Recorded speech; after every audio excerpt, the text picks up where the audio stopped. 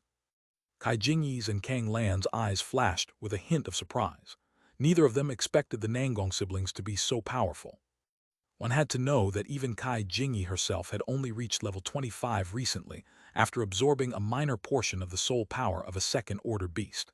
Kang Lan was only level 22. With the strength of these two joining, the group would definitely become several folds more powerful. Backslash backslash backslash backslash backslash backslash backslash. Thanks a lot to all those who used their golden tickets to vote for BW. Chapter 220, Breathtaking Beauty. After fighting alongside Bai Zemin for so long and experiencing so many things together, Kai Jingyi and Kang Lan were clear that a person's level did not mean that they were strong. Even their skills obtained through the soul record did not tell the whole story. The purity of soul power represented the vast majority of a person's power, along with intelligence, speed of adapting to different situations, cunning, and so on. But asking about soul power purity through statistics was rather rude unless that person was totally trustworthy, so it was not possible to know how strong the Nangong siblings really were. Still, even if Nangong Yi and Nangong Lingxin were not as strong as Kai Jingyi, Wu Yijun, and Chen He, who had absorbed quite a bit of soul power from beasts above them, they were definitely a great asset to the group. Especially Nangong Lingxin. Her skill energy barrier was a rarity among rarities. Then everything is settled now. Kai Jingyi smiled slightly and ordered the soldiers to lower their guns. Seeing that everything was finished, Nangong Yi sighed in relief and slowly stood up. So can you heal my father now? Nangong Lingxin was still worried about this matter. Sure, Kai Jingyi nodded and looked at Kang Lan.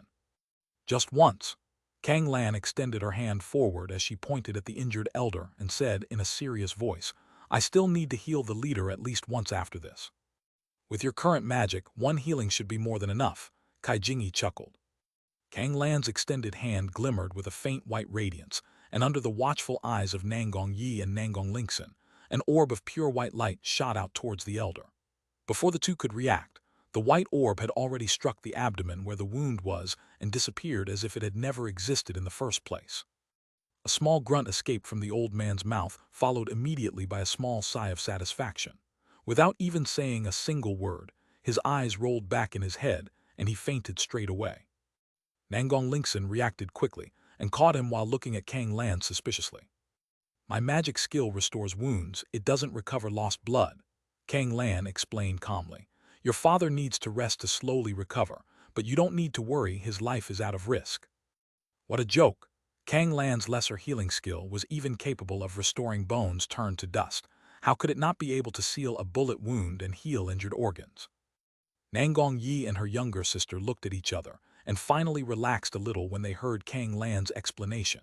She had nothing to gain by lying to them, as the truth would come out sooner rather than later. Therefore, both siblings felt comfortable knowing that their father's life was out of danger.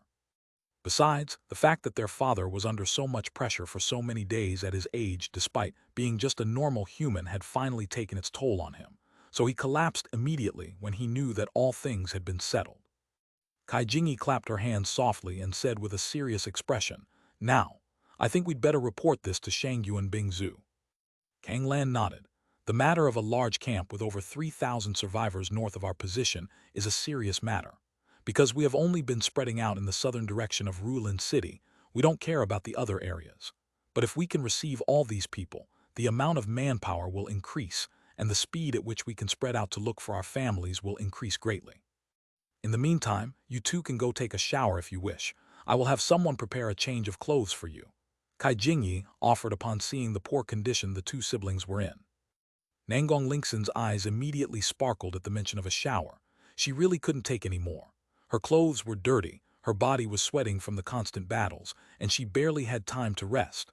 A hot shower would definitely replenish her mental energy to new heights. As the soldiers in charge of protecting the main northern road leading to the beginning village, several houses in the surrounding area had been fixed up, cleaned, and possessed all kinds of comforts. Soon, Nangong Lingxin and Nangong Yi were led by two different soldiers, one male and one female, to the baths. They were also offered military clothing to wear temporarily. Meanwhile, Kai Jingyi took the military radio and quickly communicated with the central base in the village. She asked someone to pass the call to Shangyuan Bingzu, and when she finally got through, she began to explain the situation they were in and the story told by Nangong Yi. After she finished explaining everything, Kai Jingyi stood silently waiting for an answer. Even after half a minute, she received none. but she waited patiently, and several seconds later, Shang Yuanbingzu's characteristic indifferent voice reached her. I understand. Since Bai Zemin is currently busy, I will personally go. Before Kai Jingyi could say anything else, the communication was cut off directly. She stared at the radio in her hand, not knowing whether to laugh or cry. 30 minutes later, Nangong Lingxin and Nangong Yi returned to the living room where Kai Jingyi and Kang Lan were calmly drinking a cup of tea while chatting casually. This was a rare time when the two young women had a moment to rest so naturally. They made the most of it, as they were usually hunting zombies and searching for supplies in the surrounding area. Nangong Yi was quite burly, similar to Zhang De but naturally more mature. The age difference between the two was enough for one to be the father of the other after all. In his military uniform, he looked extremely brave, like a true soldier. As for Nangong Lingxin, she naturally attracted most of the attention when she appeared in the room. This uniform is a bit tight, she couldn't help but grimace slightly. Kai Jingyi looked at Nangong Lingxin's breasts, and the corner of her mouth twitched a couple of times. Compared to her B-cup breasts, Nangong Lingxin looked as if she had two mountains instead of breasts, so the improvised female military uniform looked extremely tight in that area and looked like it was going to explode at any moment. But the chest area was not the only thing that stood out about Nangong Lingxin. Her flowing black hair fell down to the middle of her back like a waterfall, while an elegant aura surrounded her. The tight military uniform outlined the shape of her legs. The curve of her waist together with her butt was especially tempting. Combined with her lifted bosom, they formed a perfect S-shape. A soldier swallowed saliva at the sight of her and quickly looked away in fright. The current Nangong Lingxin belonged to royalty just like him, but the difference in real status was huge, and he was very clear about it. Therefore, better to be cautious than to regret it later. Please sit down, both of you. Kai Jingyi smiled slightly and pointed to the seat in front of her. A person with high authority will be arriving soon. We'll have to wait until then to see what to do next. Nangong Lingxin and Nangong Yi nodded and calmly sat down. After learning that their father was taken to a room, they both relaxed and were soon handed a cup of tea, along with a saucer of snacks which they both ate with great relish after having eaten almost nothing for 2 days. 10 minutes after the arrival of the Nangong siblings, the door to the living room was opened. A soldier held the door that way and stood to the side with a respectful and slightly reverent expression as he allowed the person behind him to enter the room. Nangong Lingxin couldn't help but gasp slightly at the sight of the woman who entered the room. She knew that she was a beauty, regardless of whether it was during middle school, high school, college, or when she entered the working world. She was always the spotlight. However, even someone proud of her physical appearance like her had to admit defeat to the young woman who was 2 or 3 years younger than her. Even Nangong Yi, who was already entering his 40s, could not help but be surprised. Is this the person in authority? He thought silently. He never expected that the person in charge would actually be a young woman around 22 or 23 years old, let alone expected her to be a fairy-like beauty. The current Shang Yuanbingzu wore a sky-blue leather armor that shimmered and faintly reflected the sun's rays coming through the window glass. Her long silver hair danced softly with every step she took in beautiful tune, with the sound of her delicate feet touching the floor. Her body was perfection to say the least, with nothing to exaggerate but definitely nothing lacking. If Nangong Lingxin had the body of a seductive woman, then Shang Yuanbingzu had the body of a seductive ice fairy. Her cold and indifferent expression together with the frozen atmosphere surrounding her and her armor created a sharp contrast with her body that appeared to be as hot as flames. After Bai Zemin finished forging Shang Yuanbingzu's equipment, he handed it over to Liu Ning and asked her to hand it over for him. Therefore, she at this time wore a completely new set of equipment. Her soft hand, free of imperfections, gently caressed the deep handle of the slim sword hanging from her small waist, and as she glanced at the people in the room, her cold eyes automatically stopped on Nangong Lingxin and Nangong Yi, causing both siblings to unconsciously straighten up in their seats. Shang Yuanbingzu was never one to beat around the bush. After taking a seat, a soldier handed her a cup of tea. She took a sip and gently set it down on the table before calmly saying, Kai Jingyi already explained your situation to me. First of all, welcome to the group. A person will explain the rules to you, rules that you must follow in their entirety and absolutely to the letter to avoid being expelled or punished. If you have any questions, you can look for someone with more authority than you. Are we good so far? The two siblings snapped out of their surprise, and after looking at each other for a moment looked back at Shang Yuanbingzu and nodded with serious expression.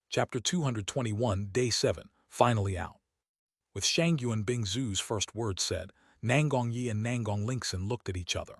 The elder brother nodded naturally and said in a deep, serious voice, "As long as the rules are fair, you don't need to worry about any of that." Shangyu and Bingzu ignored his words directly and instead came to the topic at hand.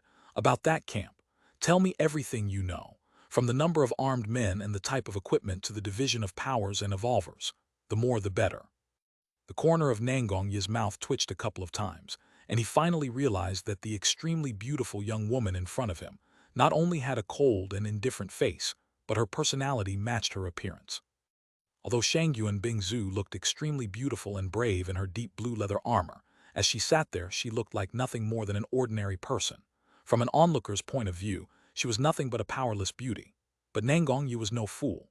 Someone capable of leading all these armed men could not be simple.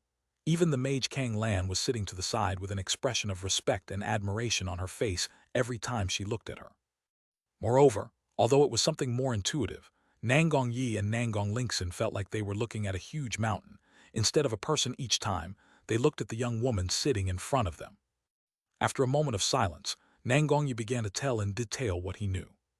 "Leader, to be completely honest, I don't know exactly how much power the camp that I and my sister escaped from controls." He thought Shangyu and Bingzu was the highest leader, so he directly called her that. No one in the room seemed to mind too much and let him continue. After all, it was true that Shangyu and Bingzu was one of the leaders. Not the highest leader, but a leader for sure. He continued, "What I do know quite accurately is the amount of armed forces controlled by Kang Rong. Kang Rong controls approximately 230 men with guns used by the People's Liberation Army in ancient times, quite similar to the weaponry that the group of soldiers outside possesses, but perhaps with less firepower." Nangong Yi had naturally seen the machine guns and rifles that the beginning village soldiers used. He judged that they must have opened a vintage military camp. Kang Rong found or opened a military camp. Shangyu and Bingzu interrupted, and a slight frown appeared on her face. "No," Nangong Yi shook his head without hesitation. "Definitely no. Neither Kang Rong nor the other police chief have opened a military camp. They all use the supplies that the two police stations controlled before the apocalypse." "I see. Go on." Shangyu and Bingzu relaxed a little. If the other group had opened a military camp, things would be more complicated, and she would probably have to wait for Bai Zemin to come out of his confinement to decide what to do, since it was too crucial a decision. But if not, then it was easier, and there was no need to go around the issue so much. "Other than these 230 armed men, there are no heavy weaponry like tanks or anything similar." Nangong Yi thought deeply for a moment before continuing. "At most, 4 or 5 vehicles with mounted weapons similar to those outside." Nangong Yi was powerful even among the Kang Rong forces. He knew a lot of information about this man's faction, and without hesitation spilled everything he knew. Anyway, his family and the other side could not coexist. Besides, this was a good opportunity to see what this group was capable of. If they were weak, then he would have to think about what to do together with his sister. From Nangong Yi's mouth, Shangyu and Bingzu got a rough general idea of the situation in the other camp. Apart from the 230 armed men and a couple of vehicles mounted with weapons, Kang Rong had under his command approximately 100 people who had evolved by absorbing soul power. The power among these evolvers varied. Some of them had barely begun to evolve, while others were terribly powerful. Kang Rong's faction, after entering into a dispute with the other faction, occupied the southern part of the camp with approximately half of the survivors under his command. The name of the other police chief who controlled the northern part of the camp was Lu Yan. Lu Yan was already in his 50s, but with the help of several of his trusted men, he managed to evolve quite a bit, so he looked quite healthy despite his age. As for how powerful Lu Yan's forces were or what levels his evolvers were, Nangong Yi did not know. Since Kang Rong controls 50% and Lu Yan controls the other 50%, the strength between the two sides should be quite balanced then. Shang Yuan Bingzu thought to herself as she gently took a sip of tea. This tea was extremely fragrant and of high quality. There were only about 400 grams in total, and except for important meetings, even someone like her could not enjoy it often. If the strength between the two sides were too different, then one would have already swallowed the other. Otherwise, why on earth would Lu Yan allow Kang Rong to protect his son Kang Hong after his own daughter was almost raped? Therefore, the strength of the two must have been so similar that neither side was willing to risk attacking the other fiercely for fear of losing everything, or achieving a victory so miserable that it could not even be called a victory. Still, the situation was a bit complicated. If it was only a few hundred armed men, Shang Yuan Bingzu was 100% sure to finish them all off regardless of whether they had battle tanks or not. The problem here was that the other sides also had more than 200 evolvers in total. Even if these evolvers were of a lower level and Shang Yuan Bingzu was countless times more powerful, a human was not the same as a beast. Humans could think out tactics, and if she made a small mistake she could end up falling.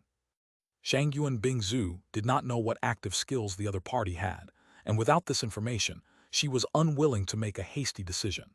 She was aware that an army of ants could end the life of an elephant. Shang Yuan Bingzu herself had defeated a level 47 fully evolved first-order goblin, while she was still only level 25 using tactics and knowledge. This was the best evidence that even first-order existences could fall before a weaker but smarter and more cunning enemy. Kai Jingyi and the rest inside the room remained silent. Their gazes were partially focused on the silver-haired woman who seemed to be deep in thought. After more than 10 minutes during which she had drawn up different plans, countermeasures, and after having thought of countless situations, Shang Yuan Bingzu finally finished drinking her cup of tea. She calmly said, "We'd better wait for Bai Zemin to come out of his confinement and fully recover before deciding what to do." Then she looked at the two Nangong siblings and said with characteristic coldness, "You two should stay around. You'll have to lead the way in a few days." With Camp Baekwon to the south and another camp to the north, the beginning village was practically enclosed, and they could only return to the west where the university was or to the east by an unknown path. Therefore, it was natural to have to attack one of the parties if they wanted to continue to grow freely. Although Shang Yuan Bingzu was very confident, this decision was extremely important and the risks of failure could be devastating. Moreover, she also knew that with Bai Zemin there teaming up with her, even if the other side was twice as powerful they could still only fall obediently. Two first-order existences, with considerably high levels and powerful active skills teaming up against a few hundred evolvers, could only result in total domination. After saying those words, she stood up straight and left. She still had a lot of work to oversee and things that needed to be done by her personally. Her time was too valuable, and every minute that passed could result in the evolution of a powerful enemy. This, Nangong Lingxin was dumbfounded. This beautiful young lady arrived like a cold breeze, and at the same speed she arrived, she left. She gave no explanation for anything and did as she pleased. This was the difference of status and power. Kai Jingyi and Kang Lan looked at each other and sighed in relief. Fortunately, Shang Yuan Bingzu was still rational as always and did not get carried away by power. If she gave the order to attack the other party, with Bai Zemin away, no one would be able to oppose her. "Who is this person called Bai Zemin?" Nangong finally woke up when Shang Yuan Bingzu left and asked what caught his attention the most. Wasn't that young beauty the leader of this group? If so, then why on earth would she need someone else's approval? He was secretly surprised. Kai Jingyi giggled softly, and as she stood up said with a tinge of pride in her voice, "Bai Zemin is the main leader of our group." "What?" Nangong was once again surprised, although he already had his doubts about it. "That young miss from before then." "She is Shang Yuan Bingzu. She could also be counted as the leader of this camp. It's just that Bai Zemin is stronger, so he makes the most important decisions." Kang Lan wasn't too sure either, but she said what she thought. The two Nangong siblings looked at each other, not knowing what to think about it. In the end, they both shook their heads and decided to wait. It wasn't like they could do anything else at the moment anyway. /////. Time passed quickly. In the blink of an eye, 4 days flew by. With the sun rising on the horizon and illuminating the land, the nocturnal beings closed their eyes again, while the diurnal ones awoke, preparing to slaughter everything that came their way in order to become more powerful and evolve. The survivors in beginning village slowly got out of their beds and left their homes, preparing for another day of work.